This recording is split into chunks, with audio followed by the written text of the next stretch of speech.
హయగ్రీవుడు అంటే విష్ణుమూర్తి అవతారాల్లో ఒక అవతారం. విష్ణువు మొత్తం 22 అవతారాలు ఎత్తాడు. ఆ 22 అవతారాల్లో ఒకటి హయగ్రీవ అవతారం. ఆ హయగ్రీవ అవతారంలో ఆయన తెల్లగా ఉంటాడు. కానీ మన దురదృష్టవశాత్తు మనకి 10 అవతారాలే, 10 అవతారాలే తప్ప మిగతా 22 అవతారాల్లో ఉన్న 12 అవతారాలు గుర్తులేవు. భాగవతం ఉన్న వాళ్ళకి తెలుస్తుంది. భాగవతంలో ప్రారంభంలో ప్రథమ స్కందంలో చెప్పుకున్నాం కదా, భగవంతుడు 22 అవతారాలు ఎత్తాడు.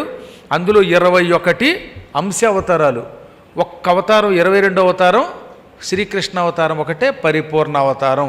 అందుకే ఏతే చాంశ కళాః పుంసః కృష్ణస్తు భగవాన్ స్వయం. తక్కిన అవతారములన్నిటిలో భగవంతునిలోని కొంత శక్తి మాత్రమే దిగొస్తుంది.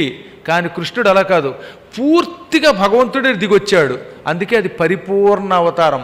16 కళలతో దిగి వచ్చిన ఏకైక అవతారం ఒక్క కృష్ణ పరమాత్ముడు మాత్రమే సంపూర్ణ అవతారం.